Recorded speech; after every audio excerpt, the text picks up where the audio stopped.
Well, I'm gonna call this to order. We got Monday, May 17th, 2021. It is 7:14. Call the meeting to order. This is a virtual meeting and it is being recorded. I apologize for the snafu with the links. I thought we had this.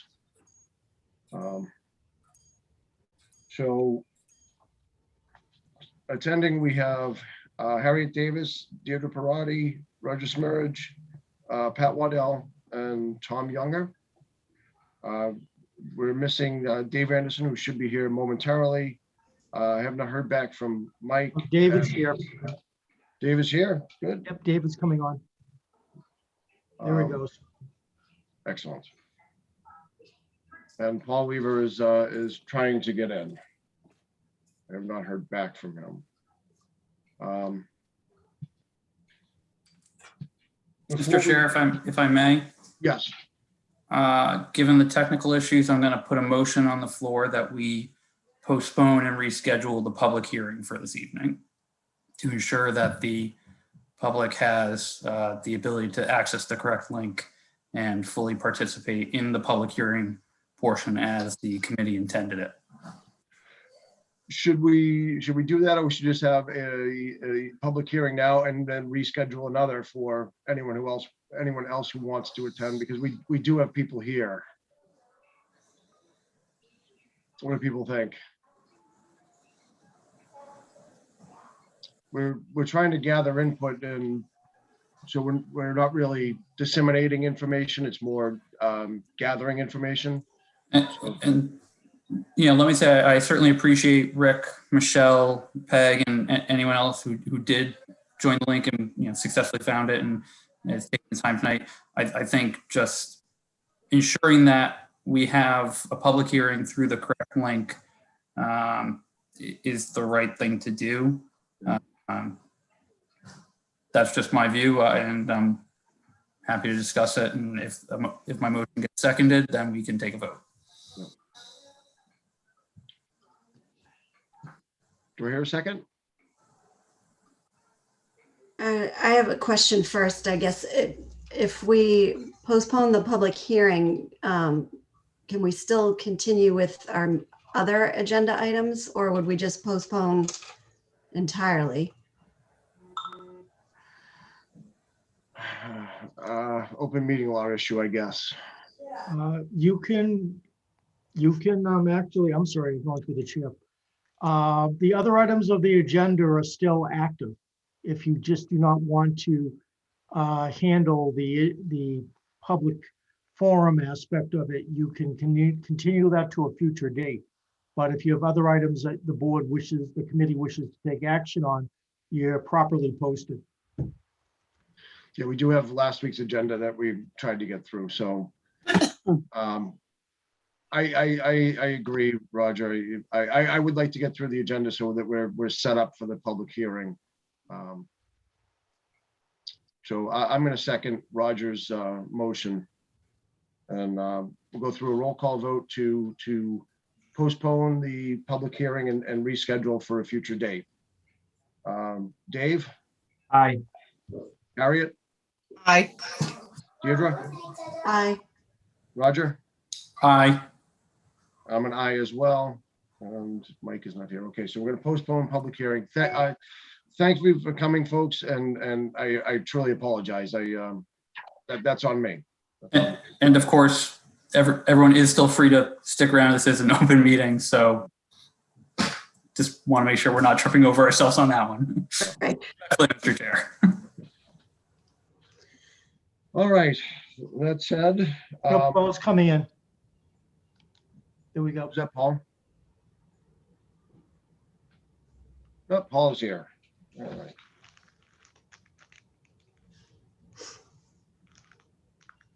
All right, I have not heard from Mike.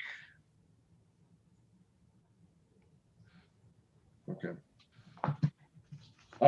So I guess we should start with reviewing the pros and cons and the discussion questions for the forum. So hoping everyone had a chance to read those. Pull them up here.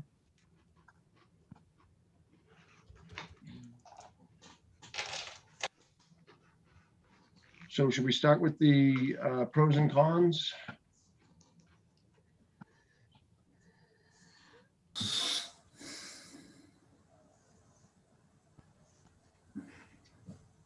Since I wrote them, Patrick, I guess I don't need to say anything until somebody knocks them down. I know Deirdre had concerns about some things at the prior non-meeting. Yeah. Yeah. So I guess a couple of concerns. One, I think it might be good to hear from the public without trying to sort of direct their thinking yet, because we haven't gotten this far in our deliberations. And I would like to understand more some of the claims that are written in here and sort of what the data source is, because again, I don't think we've gotten to all of these points in our research, and even the pros and cons list, you know, what reports were the basis for those, because they're not quite what I was thinking myself. So I guess my main concern is that we really haven't had time to deliberate all of these things and pull them into our research. So I'm hesitant to put it out at this early a point in our process. I have no problem with withholding it. My view of this thing, having lived with it for decades,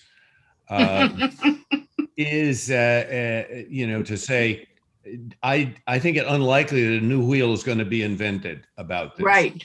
And so my thought was that it is actually useful to say, here's a consensus of issues.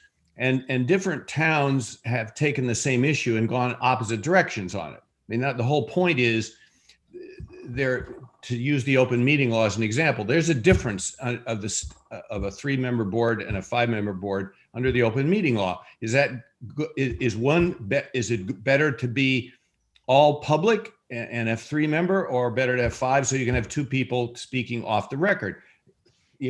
People have to decide what they want to do. So that I guess it may be that there is somebody out there who will think of some additional argument. I think I actually lost one in the process, but I ended up with 9 issues.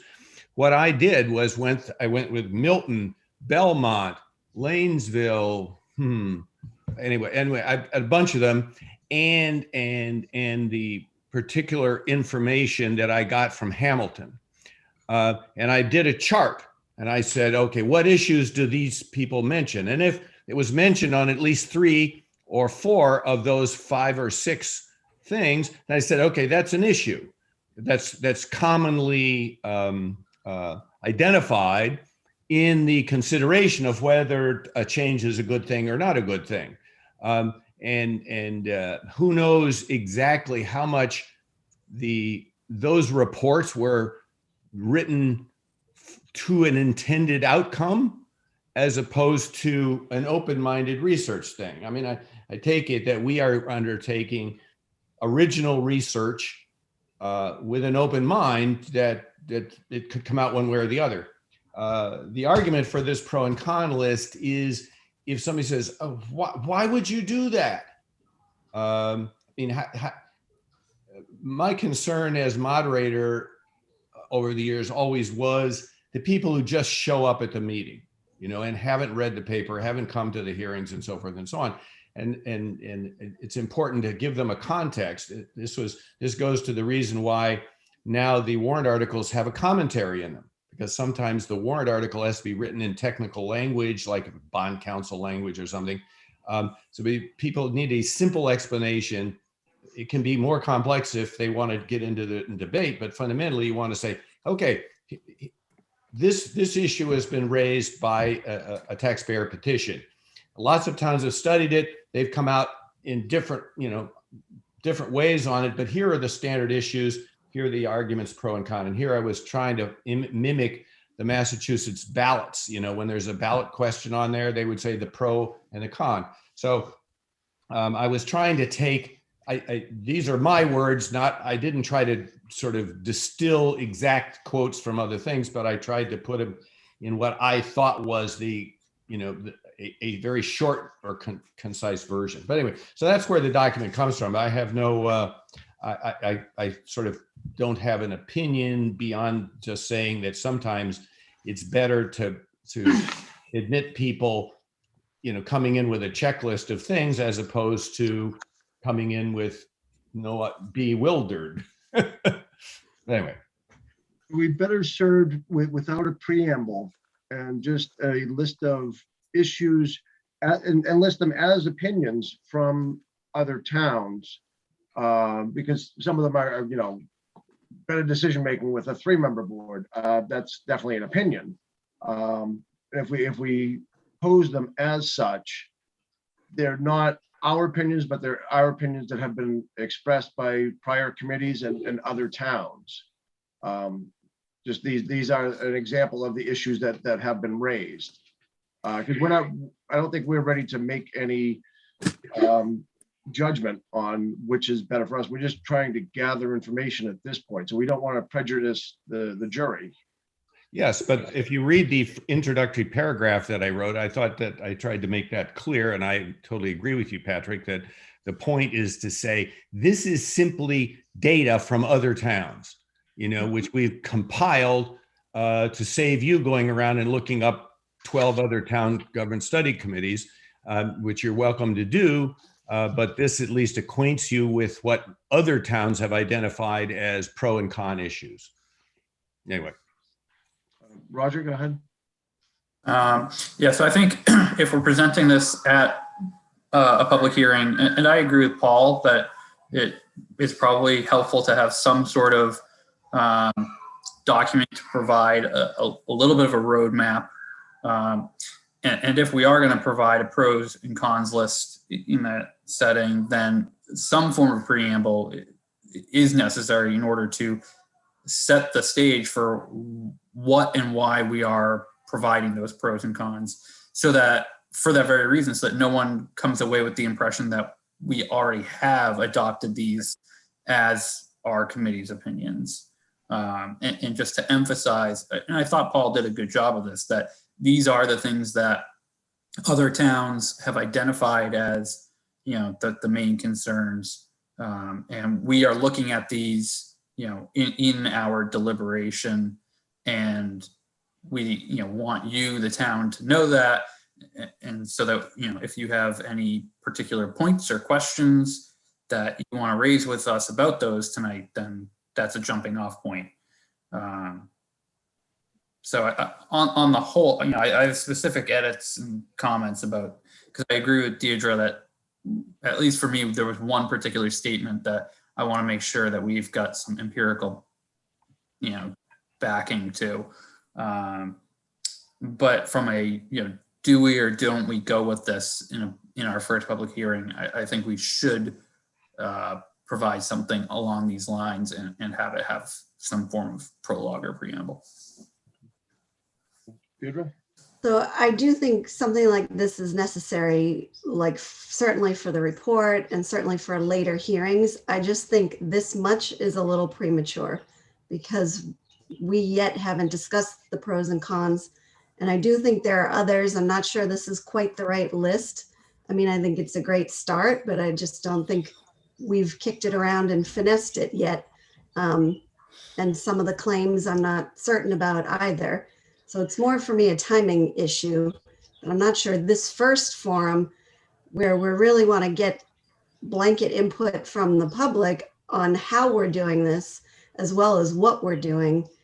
I think there should be more about process of what we're doing because we're still at the front end. And I feel like some of this is just too soon because we haven't adequately gotten there. That's why I have an issue. Again, I just wanted to say that, you know, what it says at the end of the first paragraph is that there's a well-recognized consensus on the abstract arguments for and against increasing a board from 3 to 5.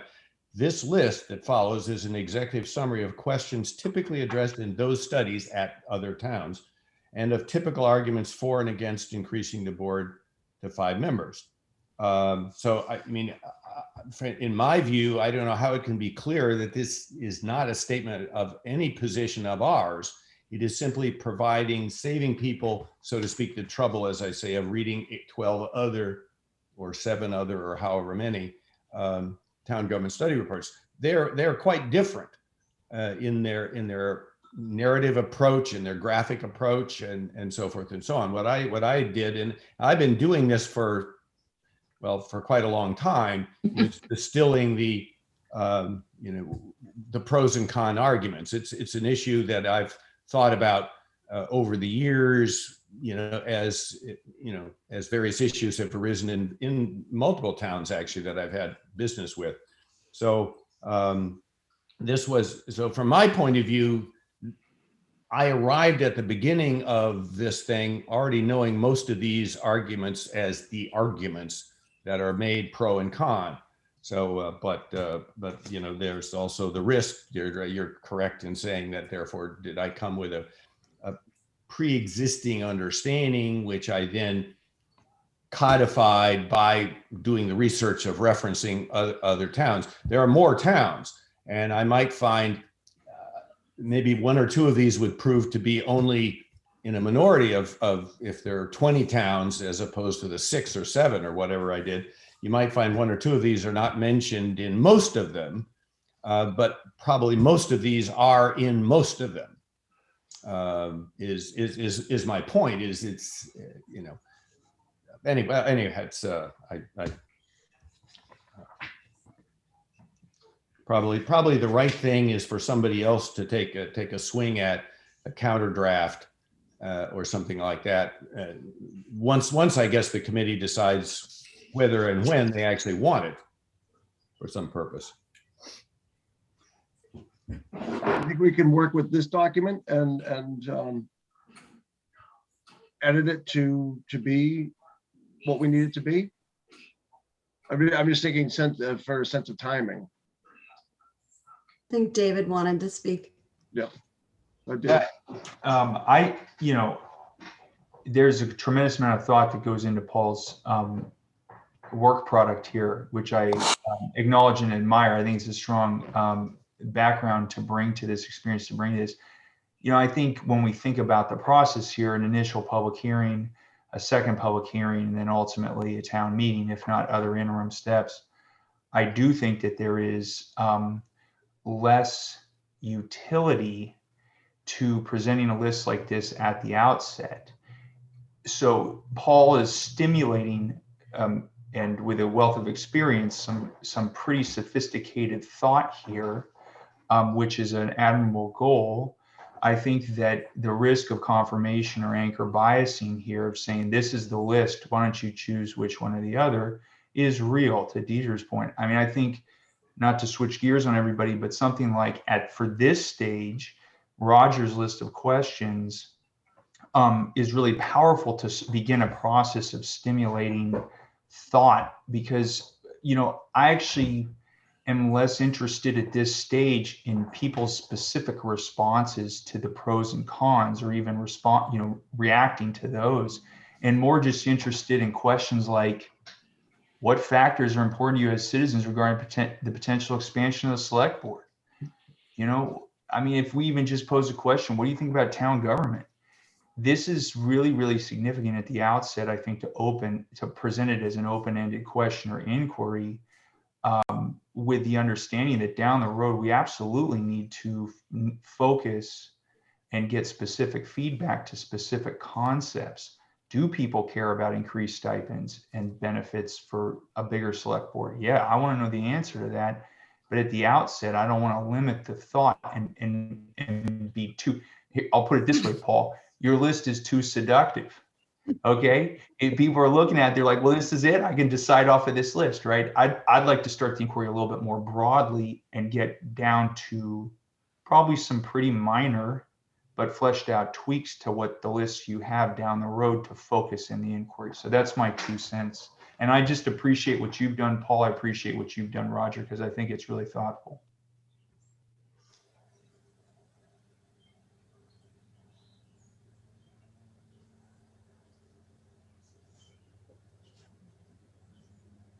But just to break the silence, thank everybody for this. It's to be sure, shall we say, I totally respect your and Deirdre at least holding the position that you don't want to put dye in the water in the well before you ask people to go drink it, and that's fine. And I shall we say, I've understood from the beginning that was the desire. The majority of the committee has wanted to do original research, and in as I say, I guess I arrived at this engagement, with the opinion that you could pretty quickly have taken these issues, decided how they apply in Wenham, and come forward with a proposal.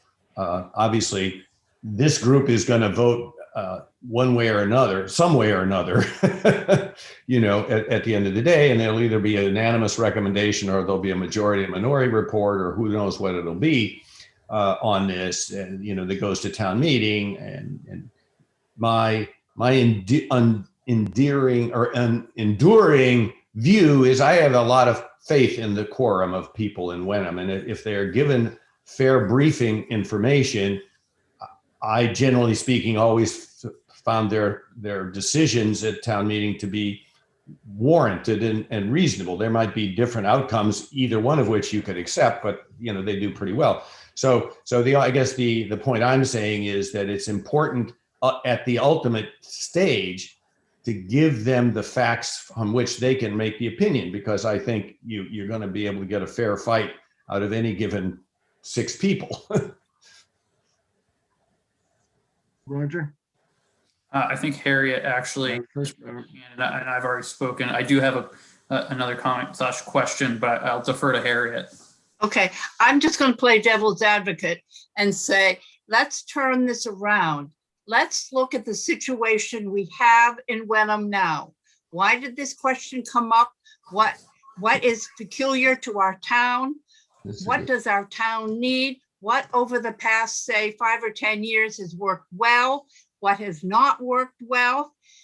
Is this a 100-year storm, or is this a daily, monthly, annual occurrence? And let's see, what do the people of Wenham need?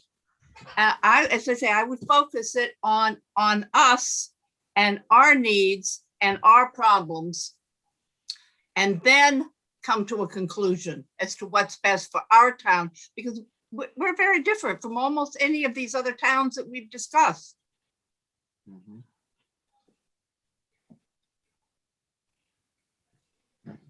Roger? So just a question for Deirdre and Dave. If we were to table Paul's presentation of the, I don't want to say commonly viewed pros and cons, but some typical pros and cons of the issue, and focus instead on the list of questions that I had prepared, would that list of questions be the sole item for this first public hearing in your mind, or would there be some other introductory thing to present or put out there as part of the public hearing? Do you want me to go first, David? I guess I think some preamble would be helpful, but I think I would more limit it to the charge, what we've been asked to do, and the process that we've undergone so far, and sort of explain where we're getting to, which Paul just ran through: report, minority, majority, so forth, so on, so that people understand the process, the end point, how we're trying to get there, the things that we're looking at, so that people can tell us, I think you missed this, or I think you missed that, or it's not enough, that's not enough, there needs to be something else. And so that we, in addition, well, this is a separate point, but I'd like to have a meeting where we just deliberate on the list of pros and cons. Because Paul, I know that this is very familiar to you, but a number of us are much newer to this. Understood. So I think, having an opportunity to sort of, for us in sort of internally, chew it over and come to a consensus on the list, that I would be more comfortable with for, say, the next public hearing. I mean, I do think that that is where we're headed. That's, the public ultimately is going to make a decision based on exactly what you said, how we distill the pros and cons and apply them to Wenham. That's our job, right? I just think it's early, and a description of what we've been asked to do, where we're trying to get to, and the process that we're using to get there is more where we're at right now, and to give people an opportunity to say yes, no, maybe, whatever they want to say. So Well, Deirdre, I'm perfectly happy to suggest that the group table this document for review at a point in time at which the members of the committee are ready to begin to wade into the pros and cons. I agree. I mean, I think that's all fine. I get what you guys are saying, and I don't have a problem with that. Just to Harriet's point, in my view, the reason why this issue arose now and hadn't arisen more or less ever before in the last 30 years is that we had a quorum crisis that was unique in its construction. And I think of our friend, well, let me just say this. There was a certain, perhaps some closed-mindedness with people who were occasionally in the chair of late that may have frustrated people and saying, oh, Jesus, this selectman is standing in the way of anything that he doesn't agree with. And I get that, and I had to work with that for a long time. And but I remember reading in one of the other town reports the observation that generally speaking, there's a unique and rare and often non-recurring crisis that causes a town to reach for the idea of expanding their board from 3 to 5 because there was some particular unique temporary problem with the board. And my argument for this set of pros and cons is I wouldn't want solely the issue of quorum to be like the only issue. We must have 5 because sometimes we can't get a quorum. As you see from this, there's actually can be quorum problems also if you don't get candidate flow and you have failures to elect. So you end up equally hamstrung in a 5-member board. So I just think it's the only caution I have is you could more easily get a consensus of people to run off on one issue that was a real issue. I mean, the quorum issue is a real crisis for the town of Wenham over the last year. And I don't minimize that at all. But at some point, I think the committee has an obligation to say more broadly than the burr under the saddle. Sorry, too long a observation. But I would say in the time I've been here, and actually, no, just in the past 5 years, we've seen Lakeview, Maple Woods, and our recent issues. So those are 3 things that are fairly large. And I would say the board, the select board at the time, there were issues there, and things were not vetted publicly. So I don't think it's just what just happened, with quorum and that whole situation. I think when I first got to town, I went to my first town meeting. I looked at the FinCom and said, "Oh, there's the select board." Oh, okay. I said, "No, they're over there. Wait, there's only 3 of them. Why are there 3?" I thought it was insane. I still think it's insane, but I know. but there have been issues. They just haven't been as explosive as the most recent issues. Roger? well, and I think that's what we need to find out. To your very point, Patrick, is it issues like Lakeview and Maple Woods that, are not, for lack of a better term, constitutional crises, but more problems with the operations of the board as it's constructed? Or is it just this most recent constitutional crisis that people have on their mind, which I will note came about in large part after the town voted to study this question. I mean, things were obviously bubbling, but the actual resignation of 2 members of our select board came after that special town meeting. So, you know, so long as we have a structure for this first public hearing that we think will be productive, you know, if that means holding off on presenting what other towns have looked at in terms of pros and cons, I can get on board with that. I just want to make sure that, you know, we're, you know, so maybe, you know, maybe if we're all, or a majority of us are coming to the agreement that Paul's document should be tabled for consideration for a second public hearing, when we get to consideration of my list of questions, we make sure we are doing that mindful of the fact that that's sort of the sole street map for this first public hearing. And to Harriet's point, if we don't put the list out there, we're basically asking the residents, what's your list? You know, what are the Wenham issues that you have? And hopefully, I hope for a discussion, not just, you know, quick talking points. I'd like to open, you know, have an open forum back and forth with residents. And maybe if we don't preload the pros and cons, we may get those more local issues, very local issues. So why don't we look at the questions and start to think about what else do we want to add and what kind of preamble we might want that's sort of brief but lays out where we're at. And we haven't decided yet when we're rescheduling the public forum, right? So. Right. And I was planning on a quick preamble, just again, what's the charge? When did we start? What have we done? And what stage are we at now? And then what are the next steps? And that was going to be basically just the opening and then to the documents.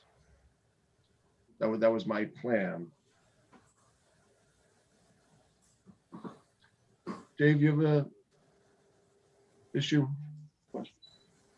I think we've moved on. I think, yeah.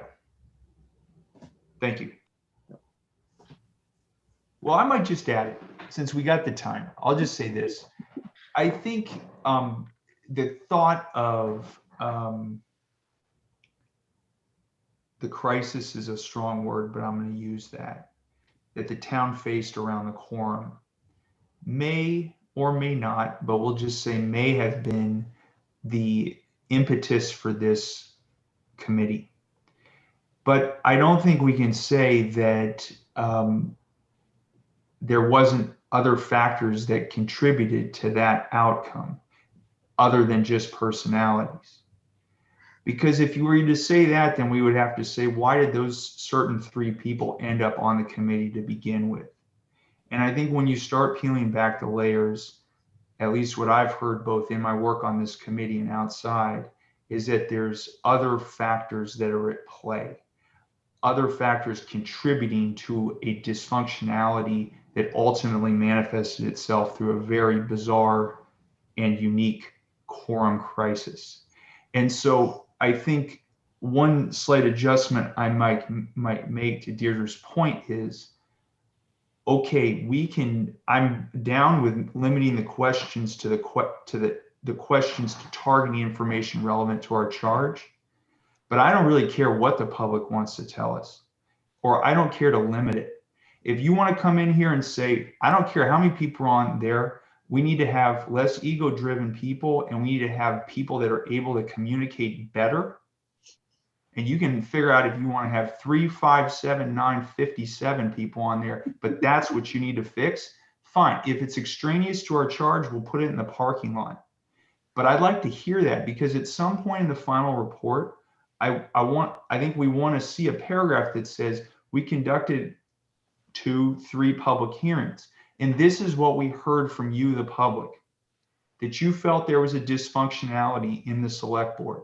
You felt that there was, and I'm prepping, I'm priming, right? I'm doing what we said we're going to do, but I'm just, this hypothetical. I'm just saying, this is what I want to be able to put in there. These are the themes that you presented in response to these questions. And if they're not responsive, they're going to be, they have to be, it's the public's input, you know? So that's my 2 cents. I don't mean to spin us back, but I think we don't need to limit ourselves to the information that we solicit the public at this point. At this point.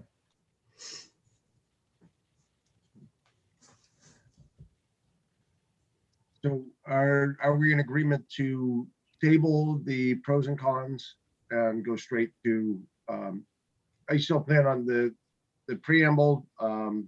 This is the charge. This is what we've done. This is when we started. This is what we've done. Here's where we are today. And here are our next steps. And then get to the questions. Reasonable? Sounds good to me. Okay. No objection.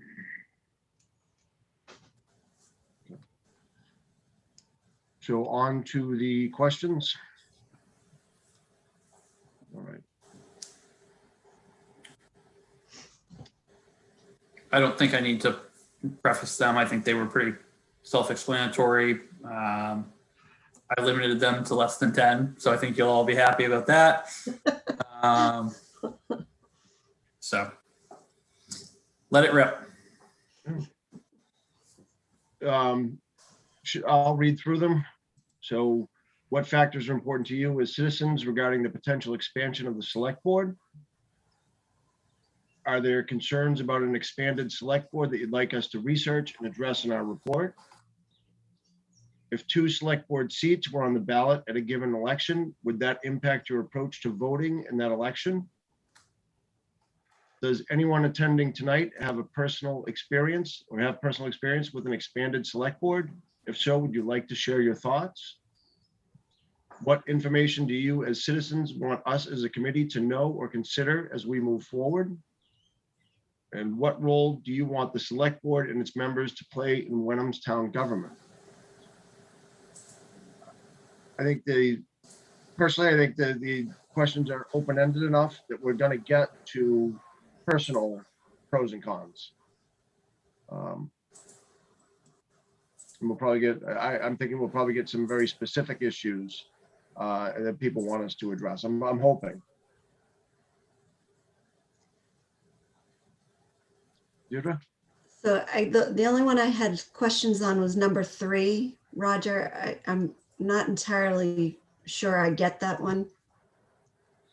So what I was trying to do there is just see if because this will obviously precipitate let me restart. An expansion of the select board from 3 to 5 members, as we've preliminarily discussed, will necessitate a change in the manner in which voting for the select board occurs. Namely, in all likelihood, it would result in a 2-2-1 term cycle, so that 2 out of every 3 years, there are 2 seats for the board up for election. I'm curious to hear what the citizenry thinks about that. Moving from every year there just being 1 seat up for election to something like what we see, with the school committee and the library trustee committee from time to time, where you've got multiple seats on the ballot, and whether that would impact how people vote, whether that would impact how people view the board. Just trying to get a sense of what that shift, what people thought about that potential shift.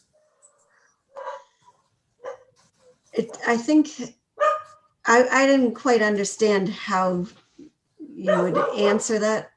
Sorry about the dog. I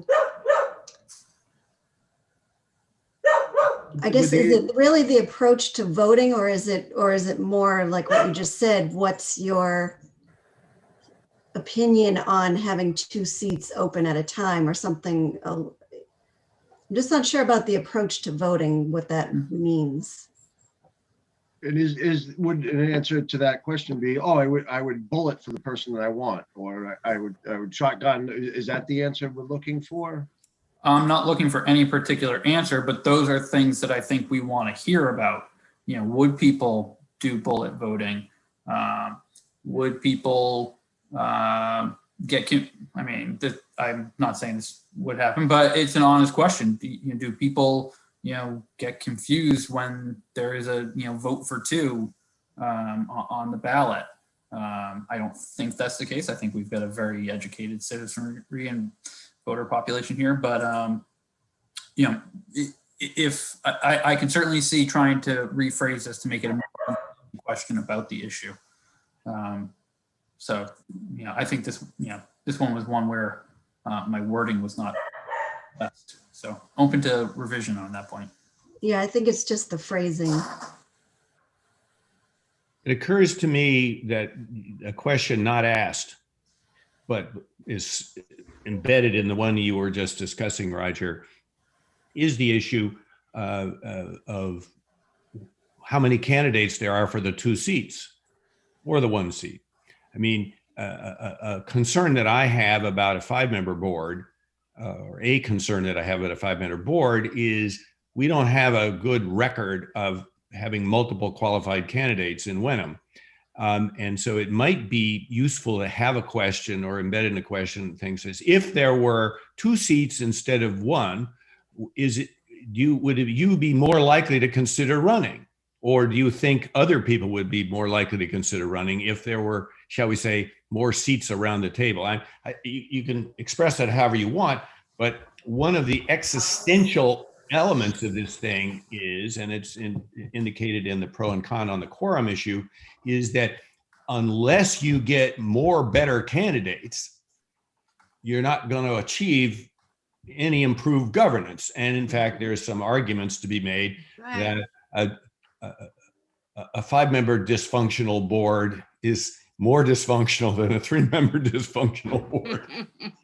So anyway, I think that, and if we're polling the public, the real question is, how do we get, and this is I have to say, this is a question that I've had all along, is there all these people on the sidelines in Wenham, if I used to get 500 people to come to a town meeting, it was good. There were 2,000 people not there, registered voters.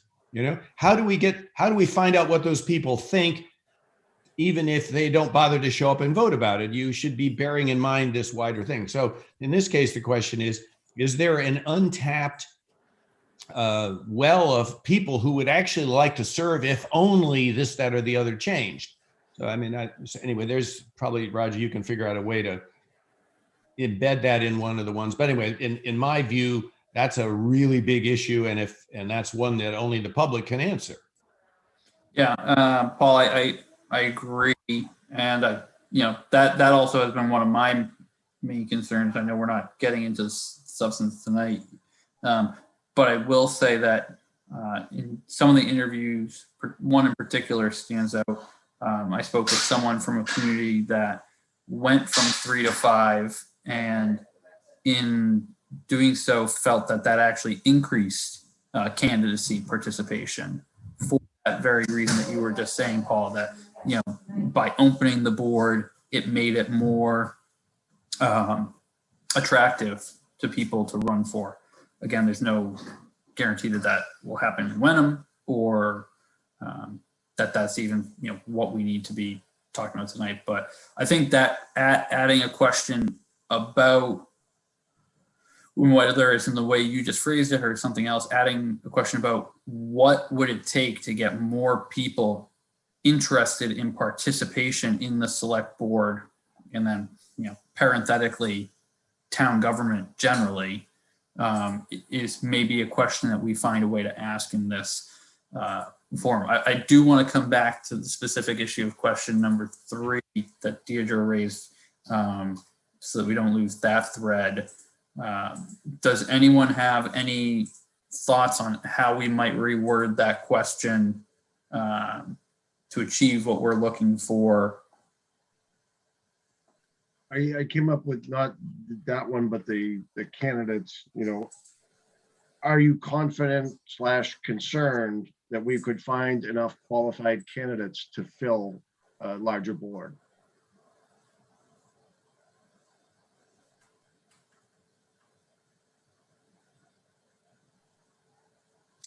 See, again, that's a leading question, Yeah. That's why I put confident / concerned.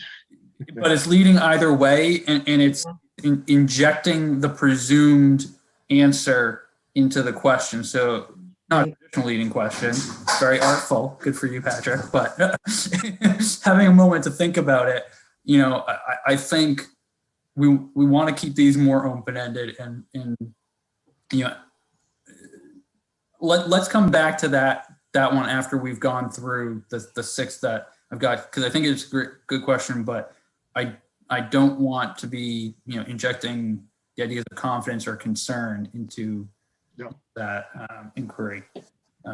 For 3, I guess we could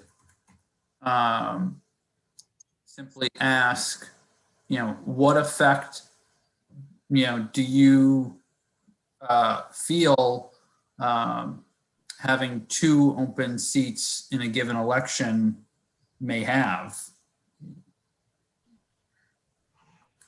Yeah, I think that's better.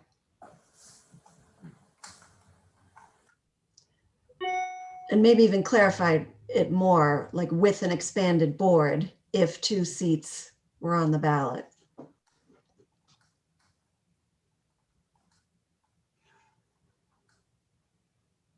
So let's live edit. My typing is not great. Where are we? Oh, Patrick, are you doing live edit? Yeah. Do you want to share screen? Oh, sure. Yeah.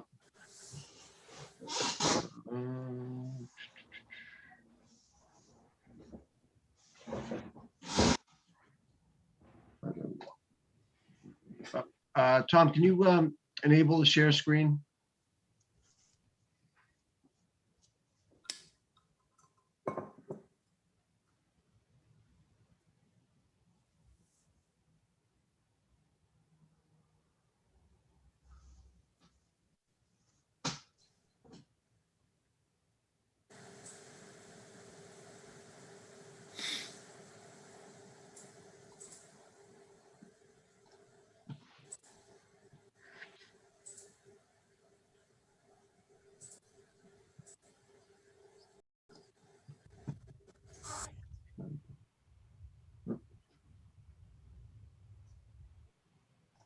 I saw your screen, Tom.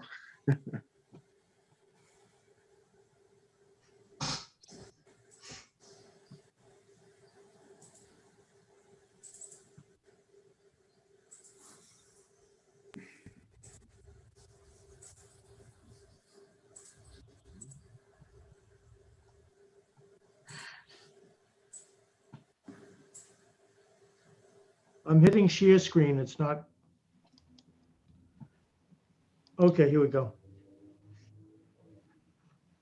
You got it, Pat? Yep, got it now. Thanks. Okay, great. Sorry.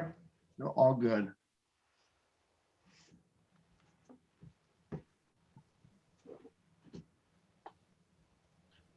All right, is that up? Yes. All right. So with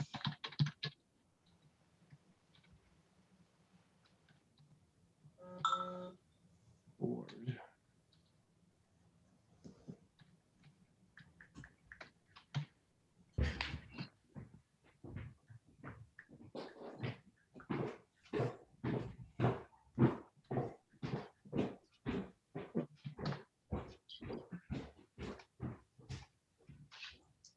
So what do we want to go from here? What we were playing with was, what effect do you think having 2 open seats on a single ballot would have?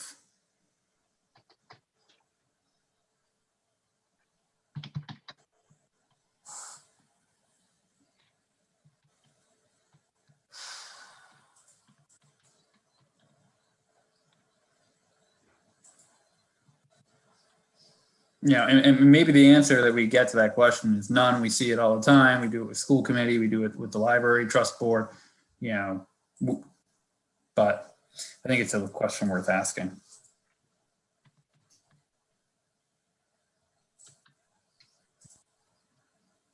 Roger, does it make a difference to you whether they're open seats or whether they're contested seats? I guess when I said open, I meant seats that are up for election. Whether, and that's one of the things that we're trying to, see if that's what comes out of this without leading the question. Mm-hmm. Does this, lead to a discussion about uncontested versus contested elections? Or does it lead to a question, to a response about voting practices? I think I want, I would like to hear, just generally what people, feel about that, that move to a 2-2-1 voting cycle.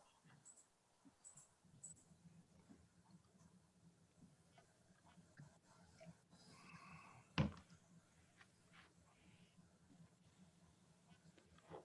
think that does leave it open-ended and does allow for the conversation that we're hoping to get. Yeah, I think that works.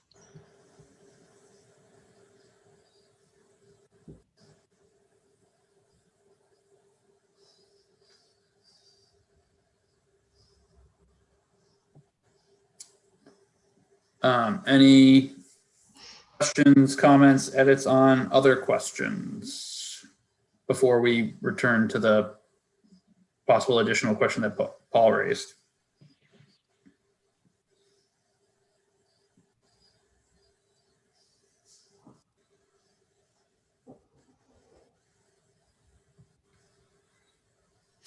Yeah. So the question about qualified candidates, contested elections, that's kind of, it's embedded in question one. Question one's very open-ended. It could be embedded in question one. No. Yeah, I left question one as open-ended as possible. So we can just see, to Dave's point, where does this conversation go? And maybe, I don't, we haven't yet discussed how we're planning on, handling these questions, whether we're going to divvy them up, whether one person is going to be charged with asking them all and leading the discussion, or asking them and someone else leads the discussion. But it's quite possible that the answer we get to question one may satisfy our some of the other questions and obviate the need to ask them again, but we just won't know until we're all in the Zoom and hearing what hopefully a fair amount of members of the public will say. I don't think we should go through each question, stop, wait for responses. I think we should lay the questions out there because we're trying to, people have their own issues. There's stuff that they're going to want to address. They're not going to want to address each question, I don't think. I was viewing this as that we would ask a question, have whatever discussion people want to have on it, and then move on to the next question. Because I think if we lay out 6 or 7 questions and then say, all right, let's open the floor, that conversation would necessarily focus on what the last question or two were, and B would be very likely to go all over the place and maybe not get us what we want in terms of certain questions. And when I say what we want, I mean input in whatever direction it may be. Okay.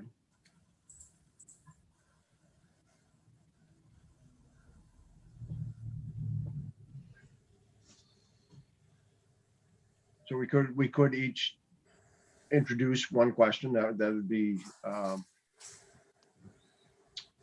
an approach that we could take. I'm fine with that.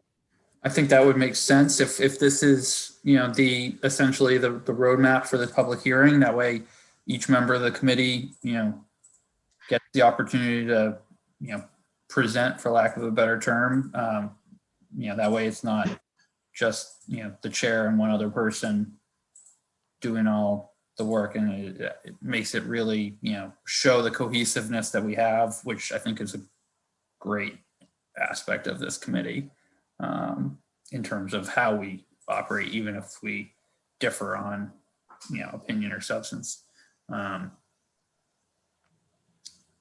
So with that, and I'm by no means, foreclosing anyone from raising anything with any of the other questions, do we want to move back to the question that Paul proposed adding about participation?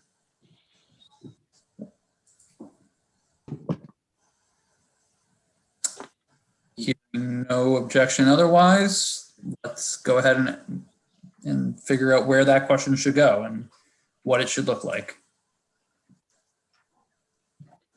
I thought how I expressed it was, do you think having, if you want, I was springing off the two versus one races question, but do you think having more seats open for election would encourage more citizens to consider running for select board? I mean, I feel like that avoids the, it avoids the question of, are you skeptical that that's the case or not? I mean, you would like, it would be wonderful for the 5 if, you really could identify 10 people who, because of this change, would step forward to help with the town. I mean, that would be a wonderful outcome from this exercise. And so this is, in some sense, this is a little bit of a prospecting thing too. If on the other hand, nobody says, nah, it wouldn't make any difference to me. If I, then that tells you something different. I mean, you would like to know whether there's an incentive involved in the change.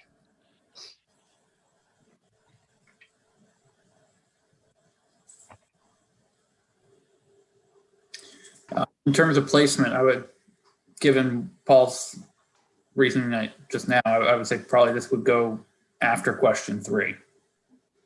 Agree.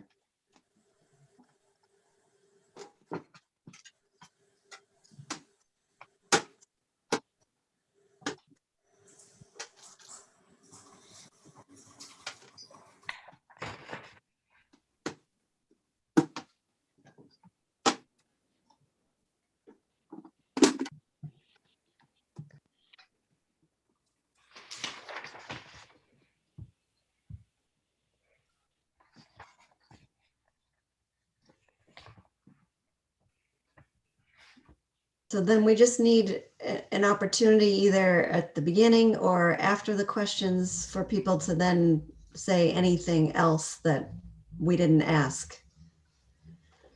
Right? Yeah, so maybe there's a question 8 that sort of is the bookend to question 1, and it's, is there anything else that you, the public, want us to consider, keep in mind, take into account, any of those?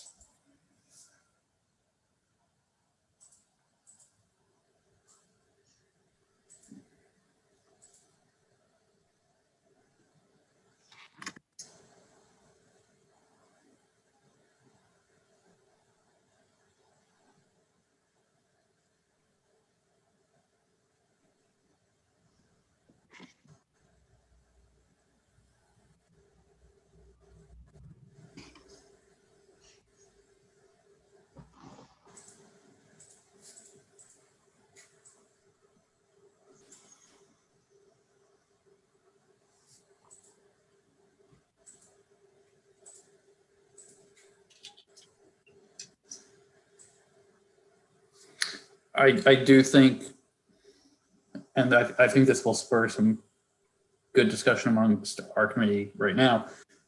Do we add to the end of that question regarding expansion of the select board?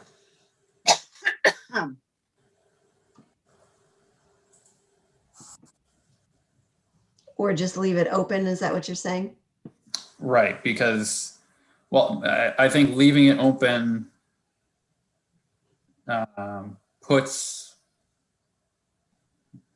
how I want to phrase this, allows for members of the community to maybe start a discussion about items that may be beyond our charge, for better or for worse.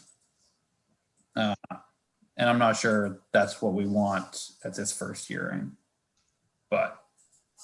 Might be worthwhile just to hear it, to be able to bring it back to the select board and say, hey, you know, Right. maybe for a future committee, that this is what we heard this more than once.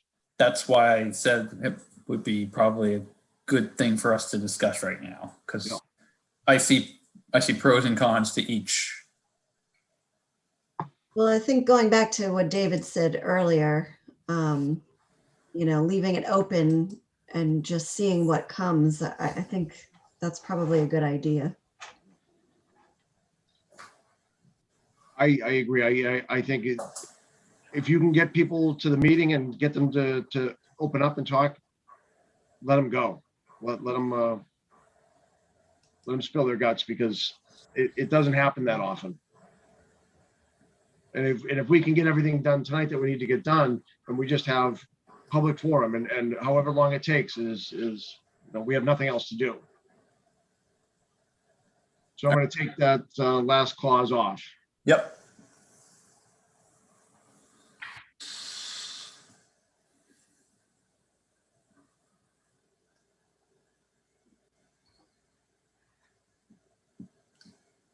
All right.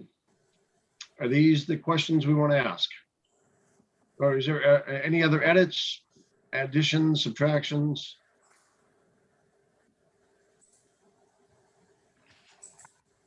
I think it's good. All right. Let's have a vote on it. All right, I'll move that the committee adopt the questions to ask citizens at the first public hearing as edited and this evening and as presented on the share screen presently. Second. Excellent. I'm going to go reverse order. Roger, Aye. Deirdre, Aye. Harriet, Aye. Dave, Aye. and I'm an aye as well. Unanimous. All right.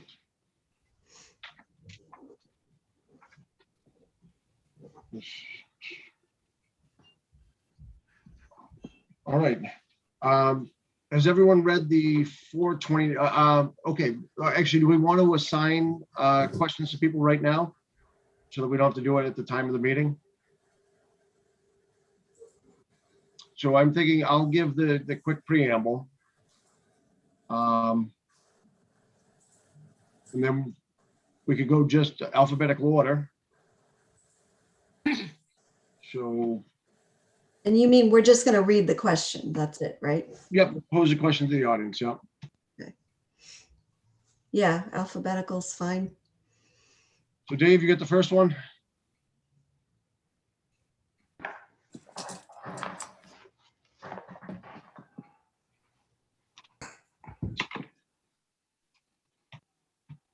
Harriet, Mhm. Mike, Sure.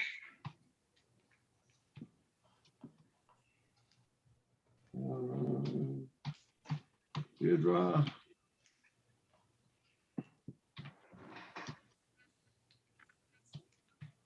Roger.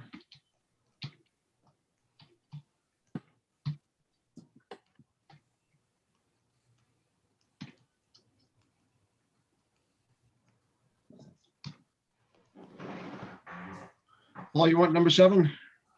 Yeah, I mean, if you want me to do one, I'm happy to do anyone. Sure. Yeah. I'm just going to add middle initials. Are we likely to have Mike back? He is back. Okay. You just had a conflict tonight. Yeah, I even heard from some, I'm not sure, given the meeting issues. Yeah. I'll take the blame on that one. But it- Patrick, I'm just going to suggest that you take the last question as the chair to kind of close out the night. Sure. But if others have other views, Tom, you want the question 6? Well, me? No, Tom. Yep, that's fine. Excellent. All right. So there we go. There's that. And Patrick, if someone isn't here, then maybe you or Roger just take their question. Yeah. Just so we're not fumbling. Yeah. I will assume that anyone, any member that's not here, I'll just jump on that one as well. Okay. So should we just update the header so that it says that at first public meeting? and it's not a hearing and it's not a meeting. It's a forum. Oh, hearing. Yeah. It's a forum. All right. Yeah, and take the date off.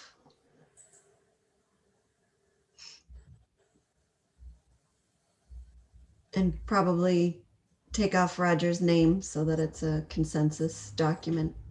Yeah.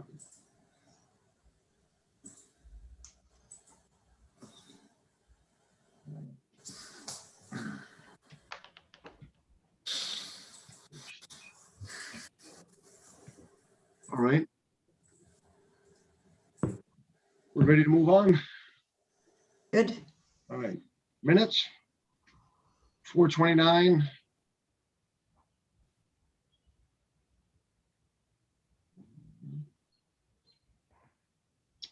Any issues? Can you take off the share screen, I'm Patrick? sorry, yes. I think I can.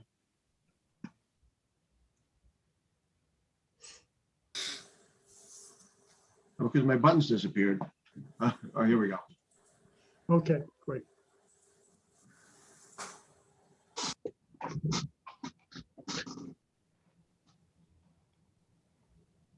All right. Any edits on the 4:29 minutes?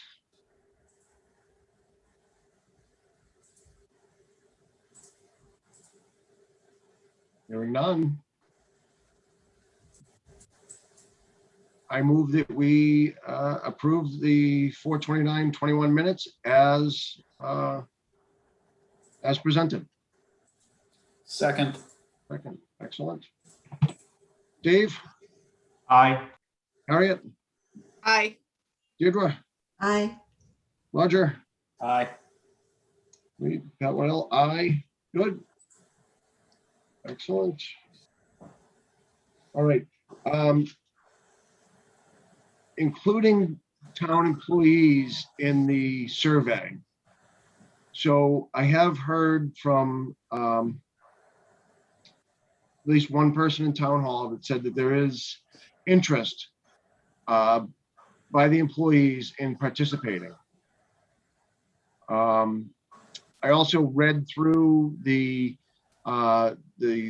Survey Monkey documents and what we're going to be doing, and there is discussion in there of knowing IP addresses and basically and potentially knowing email addresses, which we don't want, but it is part of Survey Monkey. I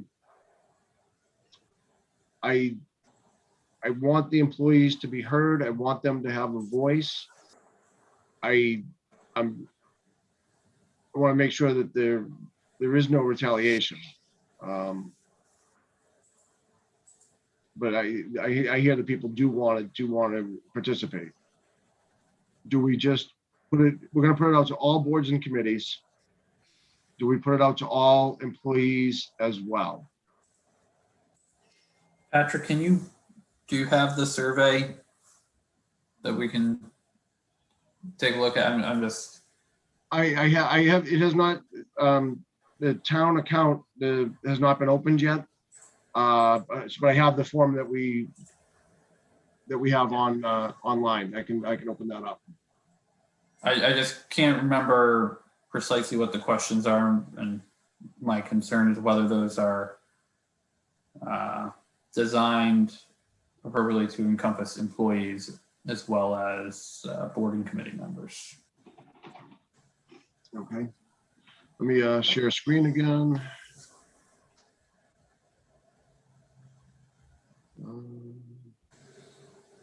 This one.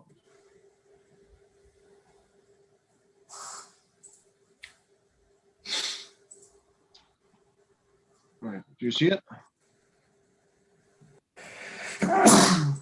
Bless you. Bless you. Stopped video instead of audio.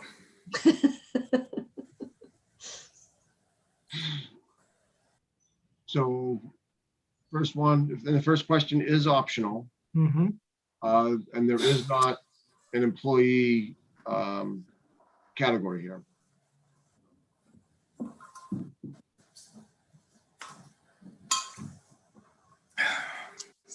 And I would be fine leaving it off, not adding it as a category. I mean, if it's optional, people would be self-selecting or self-identifying. Correct. So do you think that we should have town hall employee or town employee? Or just leave it in the other bucket? I would suggest we do town employee, because if you don't have an option like town employee and it says other, somebody may write their name, you know, like give them an option that's extremely generic, and then it's just, I'm an employee. Yep. Other thoughts? I agree to the extent that we decide that we're going to extend this particular survey to employees. I would agree with that. I feel like it also Validate it. validates, yeah, Validation. Yeah. What level, I'm sorry, what level regarding municipal employee are you setting it? Are you sending it as far as department head, or are you going down as down to laborer? I would go to everybody. W, for example. Yeah, I would go to everybody. Okay. I would- Everyone has a view. Yes. Whether- I'm not saying they don't. I'm just trying to Yeah. know where we're headed with this. You know, and I think the same with the boards and committees. Instead of just the chairs, you know, everyone has a voice and should be welcome to use it, to Mhm. voice their opinions. That's my view. I agree. Does it matter if they're a resident or non-resident? I don't think so. Okay, just think so. just bringing them out. No, it's a good question. I don't think so. I think we, you know, they're valued whether they live here or not. They're, Okay, all right. Everyone good with adding him, sending it to employees?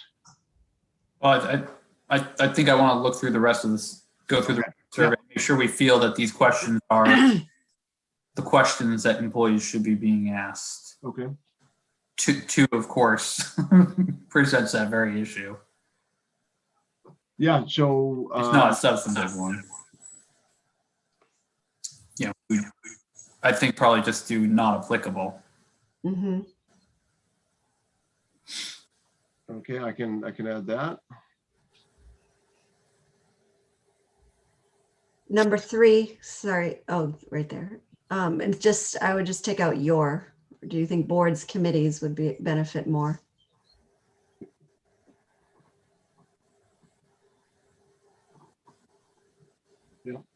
Yeah, this is really getting at my concern whether this survey, as we crafted it, works for employees. Well, if they're not, let's say Margaret or Jackie, and they don't have committee duties, they could just say, you know, there isn't no opinion there. oh, what if you did this, Pat? What if you did board/committee/position? Or slash department. Department, yeah. Yeah, you could, Yeah. oh, that could work. too. Department.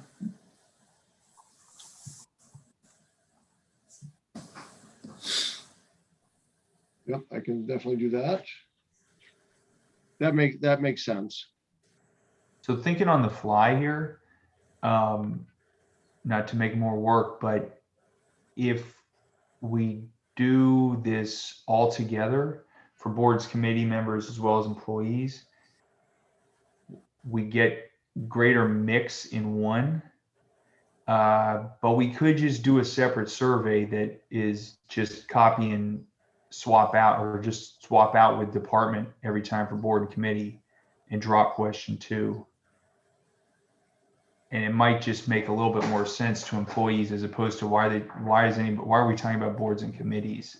You know, it's a thought, but But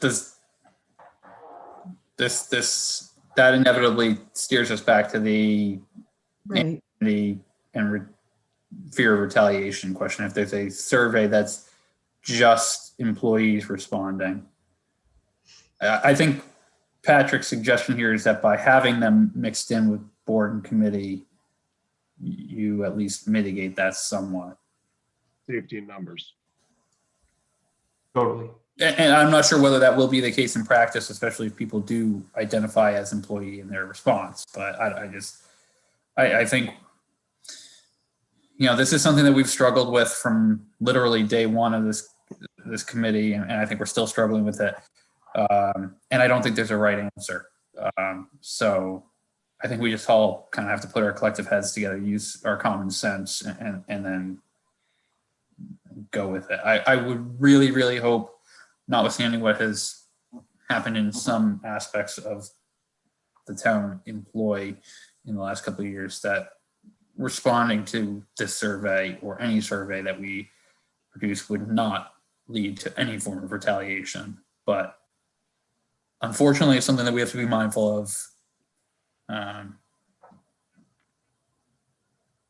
I really would not want to put them in their own category. Like to just get everyone in the same mix.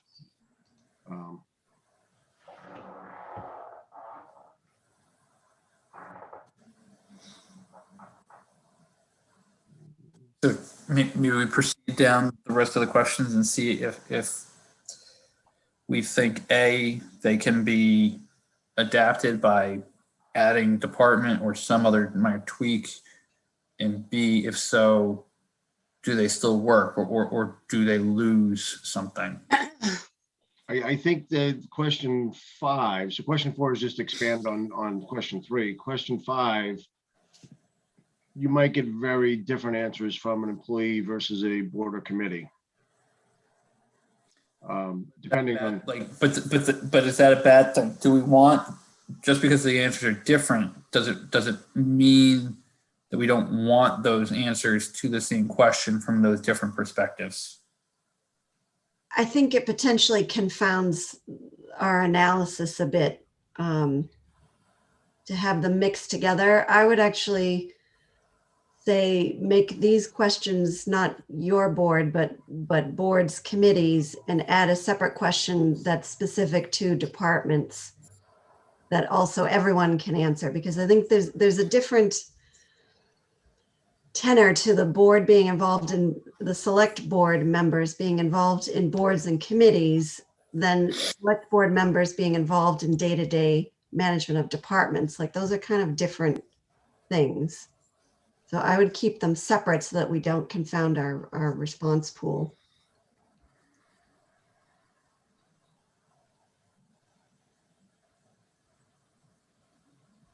but then we would be identifying employees.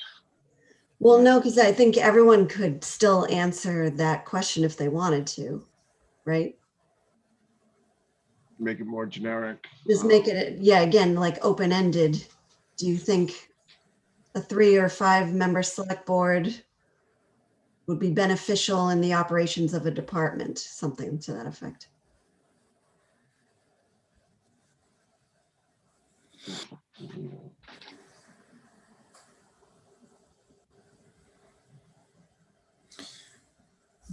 So get rid of, in 5, get rid of my. Right. Get And rid of the then- pronouns. Yep.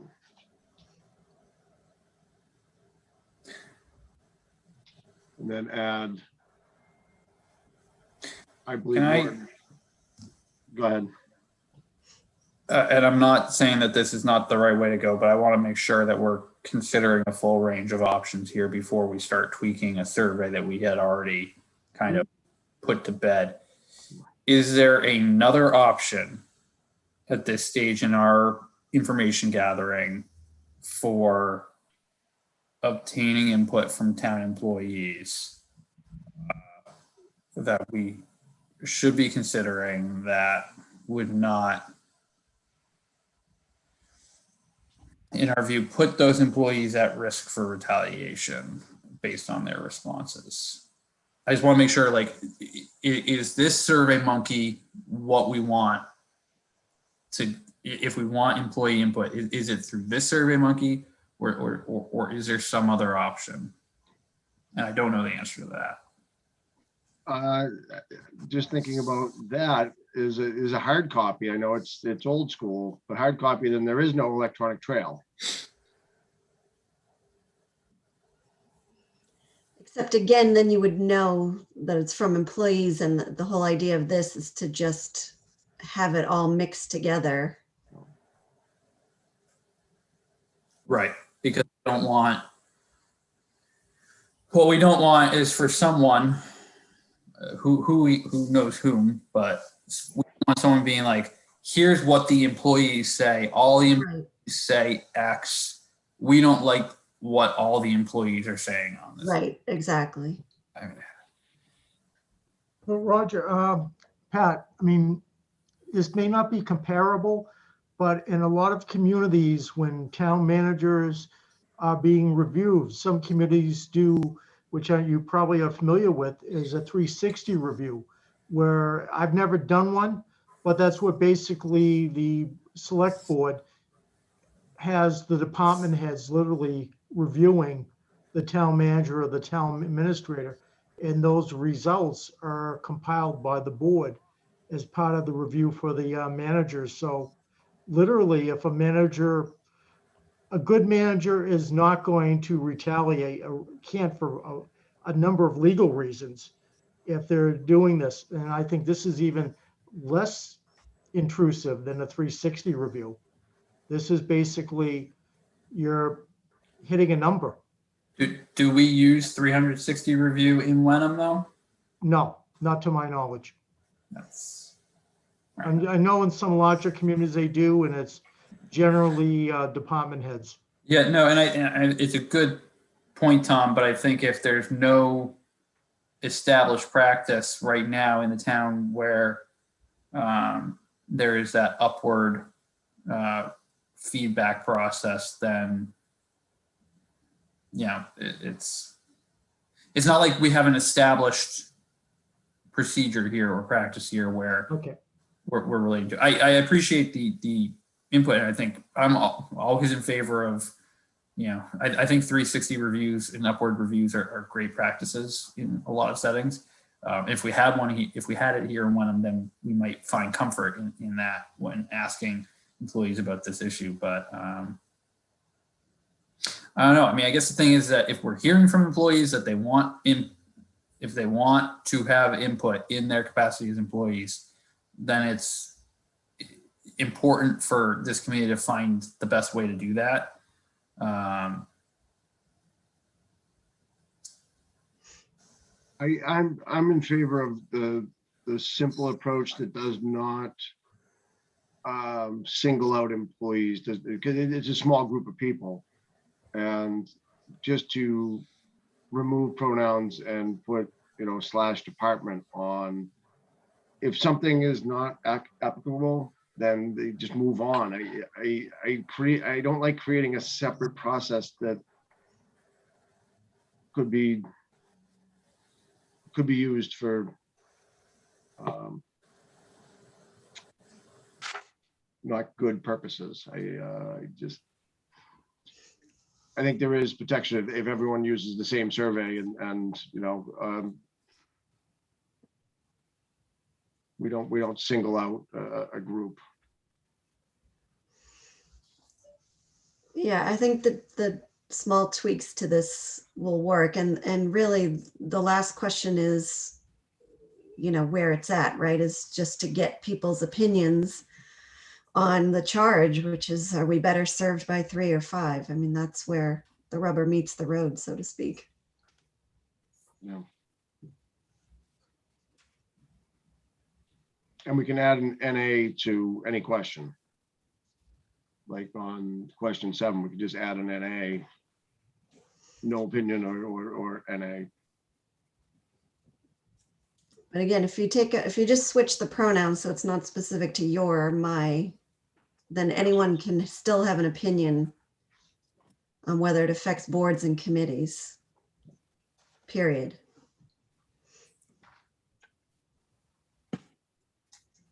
I agree. And the survey it's pretty short.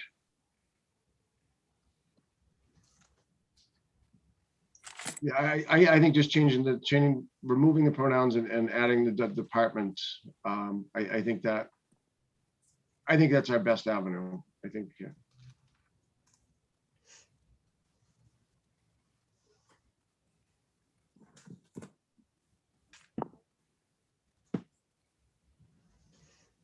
And I could make, Jackie's going to send me the link and the password, but before sending it out,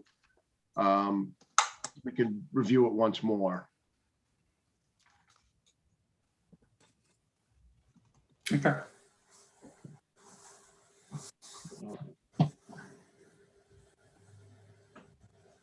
All right, 3-member towns.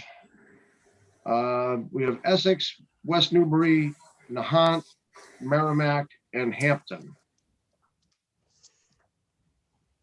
Anyone have any particular interest in any of those? Can I ask, how is everyone doing with their 5-member towns? Because I'm still, I've at least got one more interview to go on that. I don't know how everyone else is doing, but I might be in favor of putting this back on the table for another meeting, especially where I think at least these ones in item 10 on the agenda, I think we had determined had not considered the move, and thus wouldn't even be within our inquiry. But I'm also mindful of the time, and Yep. we're getting a little bit late, and I know I'm personally running a little low on fumes. Okay. We could actually put all of these off and focus on the work we already have. Yeah, and we still need to discuss when we need to revisit when our public forum is now going to be rescheduled to. Yeah. I'm curious to hear though how everyone else is doing on their 5-member towns, just generally like at a high level. I've heard from 3 members of the Groveland committee and have one more that has gotten back to me and I'm looking to talk to later this week. I've gotten no responses, but I reached out to a clerk, and I will dig deeper now. Yeah, I'm having trouble no one's responded from Rockport to the sort of select board email. So I'm not sure how else to get them to answer. No. Yeah, it may be a phone call to the chair just to kind of grease the skids. Try it that way. Yeah. 'Cause I got the same thing, and I'm gonna try to reach out personally and say, this is coming, could you help me a little bit? So we can leave items 10 and 11 for now and revisit them later. Okay. Good. All right, when should the public forum be? Next week is Memorial Day. And then we're into June. Actually, next week is not Memorial Day. Memorial Day is on the 31st. It starts on Thursday. Mhm. Well, Um, what about the Monday?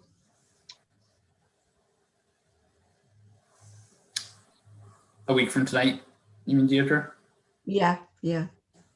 So the 24th. That works for me as well. I don't see anything on the calendar, but if Catherine Tinsley wants to confirm, that's always a wonderful service that she avails us of, that there's nothing going on that night. The rec committee is meeting, and I'm addressing the rec committee, but I should be first on the agenda. So, and that's at 6 o'clock. What's So the date you're looking at? The 24th, a week from today. You have Conservation Commission.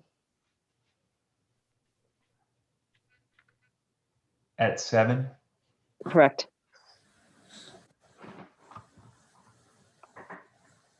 Would that preclude us from meeting?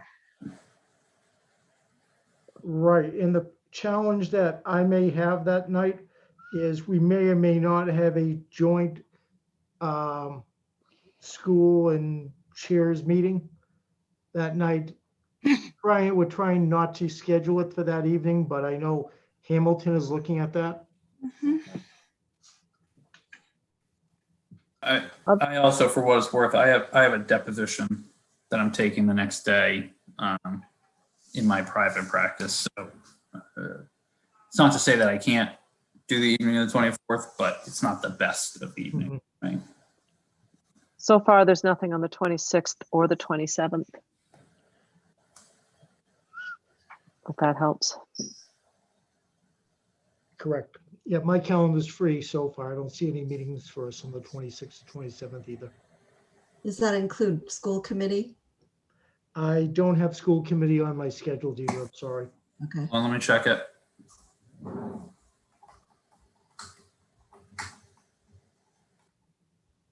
I know they're meeting on the 19th.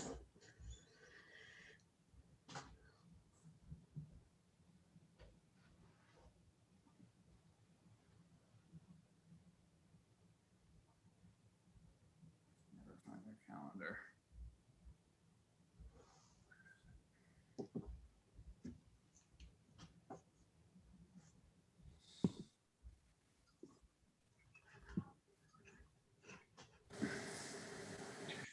I have both of those days available, so June 7th also appears open. If you're looking for Monday.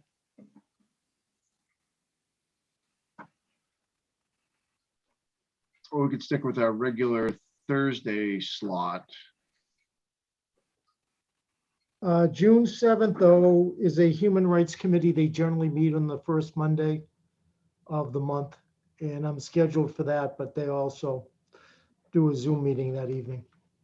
So this is where, and I'm not saying this gets into, there's no school committee scheduled for the 26th and 27th, but we start getting into senior week stuff. There is a scholarship night on the 26th and senior prom is on the 27th. So that may drive down public participation to the extent that is what it is.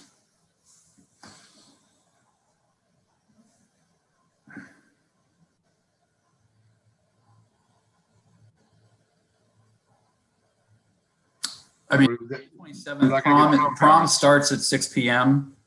So parents that, you know, have done their kids' pictures and sent them off to prom would probably be back behind the computer or able to be on the 27th. So maybe that's the night to go for.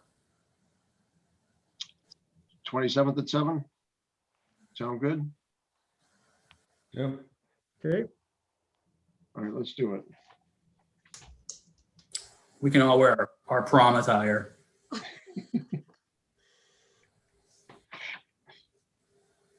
I don't want to think about that. Then we could ask, well, Catherine's here tonight, but the select board to announce it at their meeting so that we get the word out a little more broadly. Yeah.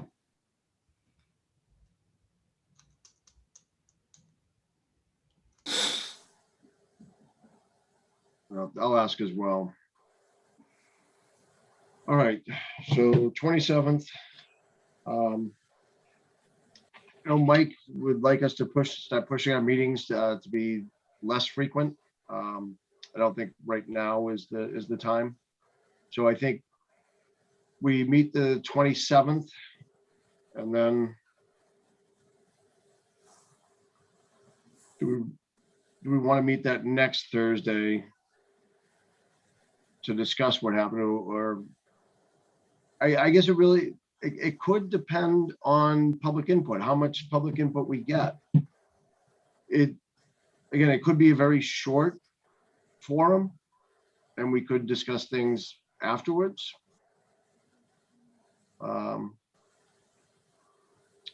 My experience has always been, very limited public input for the forums, but we're hoping for Yeah.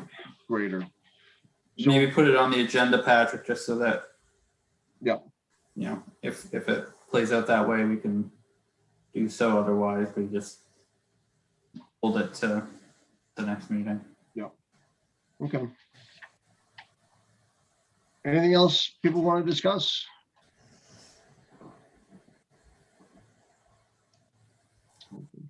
And I guess for the meeting, I'll put the questions up on the screen. Do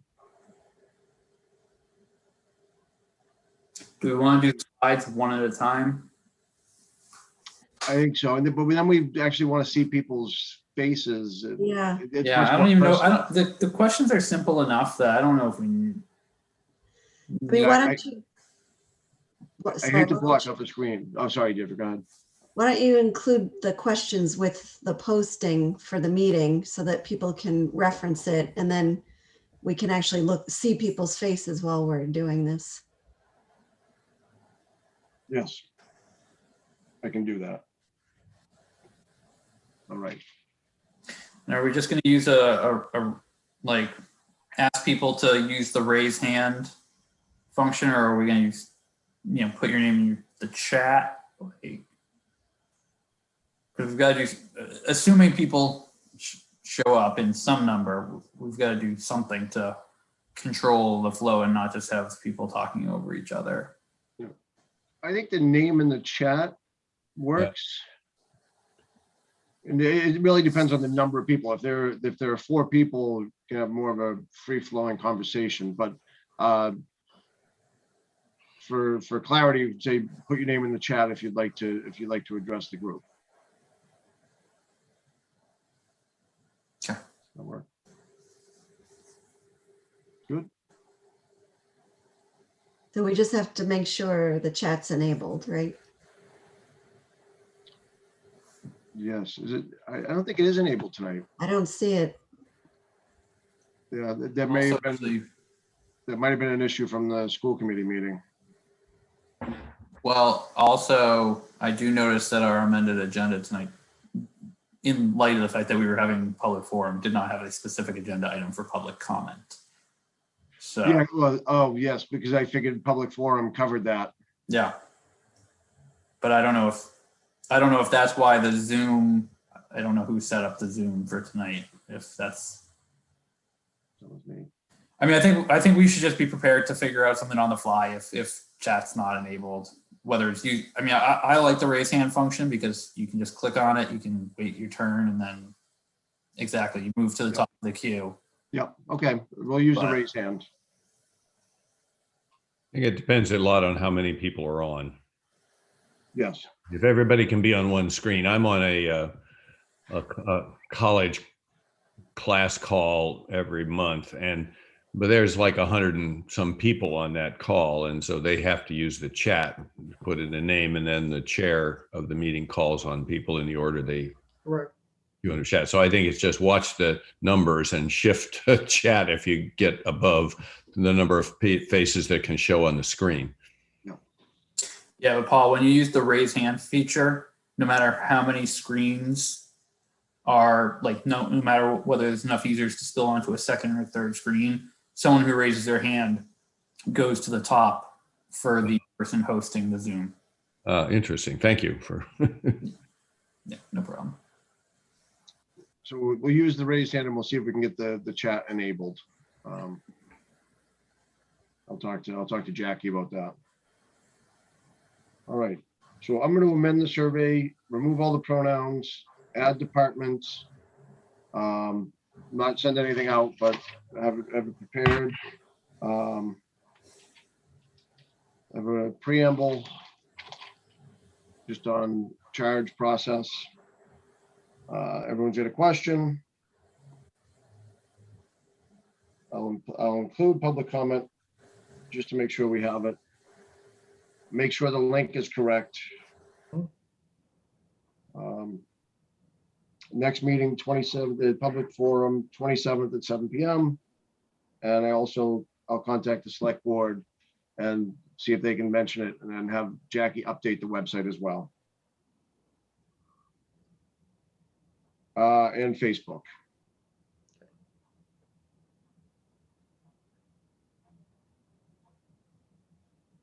Anything else?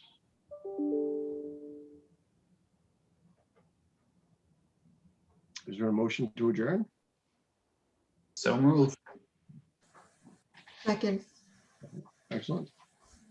Dave, Aye. Deirdre, Aye. Roger, Aye. Harriet, Aye. I'm an aye as well. All right, thank you very much, folks. Thanks, everyone. Good night. Good night.